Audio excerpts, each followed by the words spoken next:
Archetype number 3, bad investor archetype number 3, is what I call the term sheet tease. You could say this is a subtype of the predator, who Chris, you said, is largely a subtype of the midwit. So yes, this is not like a clear division.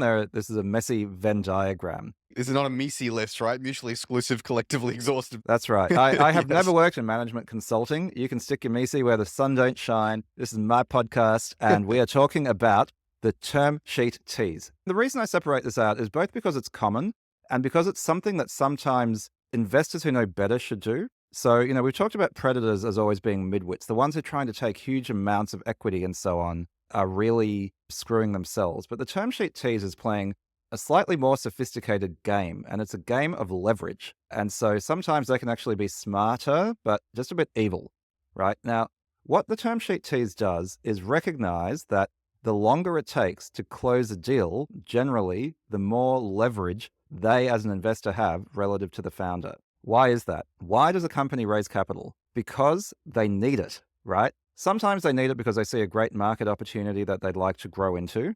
More often, they need it because they're burning cash. So they have a runway, and that runway is getting shorter and shorter and shorter. And the shorter your runway is, the more desperate you become. And the more desperate you become, the more you have to take whatever it is that you are offered.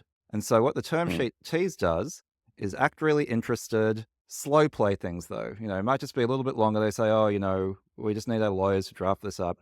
Eventually, they'll even get a term sheet out to you, right? Now, what a lot of founders don't realize is that a term sheet is non-binding, right? A term sheet is not a contract. It is not a shareholders agreement. It is a document that lays out an offer that, if accepted, then kicks off the actual formal process of closing that round and getting that investment. And so between a term sheet being issued and signed, and then the actual shareholders agreement being created, if you're doing a priced round, a lot of time can pass.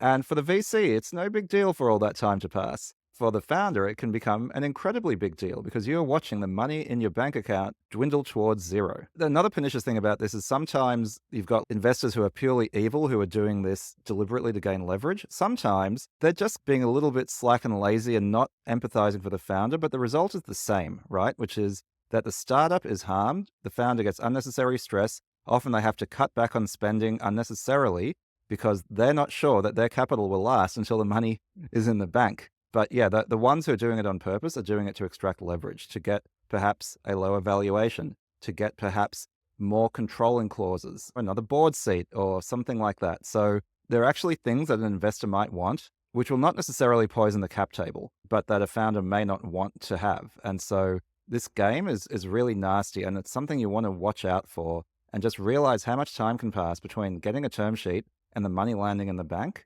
and think about what happens to your leverage as that clock ticks down.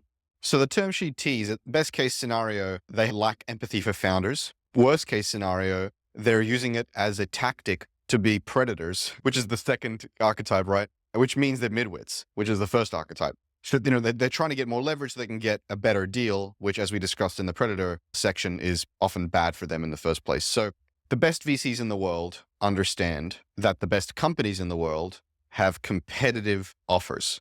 There are people actually competing to get in the deal. So if you're slow walking, you may actually miss the opportunity. The best funds in the world understand that founders are the lifeblood of their company, of their firm. And they understand that they need to treat founders incredibly well. They are the goose that lays the golden egg, to use your term, Yonev. That means you organize and operationalize your firm so that you can do diligence quickly, make a decision quickly, issue term sheets quickly, and close down and paper the rounds as quickly as you can and get the capital over to the founder as quickly as you can. Anything short of that is value destructive. You are destroying, you're eroding the value of the thing you're trying to buy. So it's like trying to buy a home and you're walking around the home pissing in the corner and, scraping off the walls and going, haha, they're going to give me a better deal on this home. But you're pissing in your bedroom that you are about to buy. Right? So just like, what are you doing? What are you doing?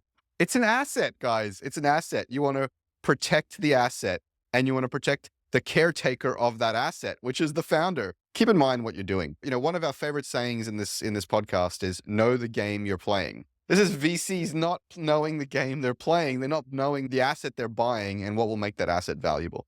Yeah, look, I largely agree with you, Chris. I think there is a gray zone, right? Like, I think we've talked about the predators who are like purely shooting themselves in the foot, but their foot is on the founder's head. So, everyone gets hurt. But I do think, I can't remember what book it was from, but, one of those classic books on venture capital. And they say that, every part of a negotiation with an investor is about one of two things. It's about ownership or it's about control, right? If you poison the cap table, you get screwed. But there are also legitimate areas of negotiation, which does become a traditional negotiation about leverage. So, for example, consider something like liquidation preferences, which actually is not a problem for future investors because they get higher priority on the pref stack anyway.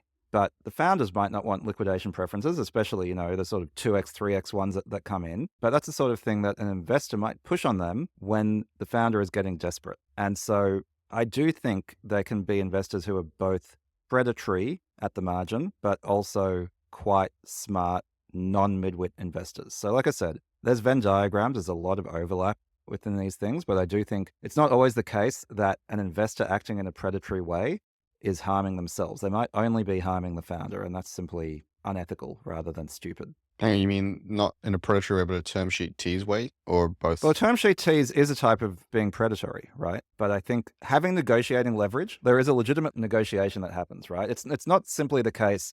I don't want listeners to come away from this with the impression that it's this sort of kumbaya that like the interests of the investor and the founder are so perfectly aligned that the correct valuation, the correct control clauses, liquidation preferences, board seats are magically agreed on. There is a window, there's a space of what's reasonable. And some is more founder friendly and some is more investor friendly. You're negotiating over where in that window things sit. And if the investor has more leverage, it's going to be more on the investor side. And so that's what I'm saying. It's not necessarily a midwit thing to do.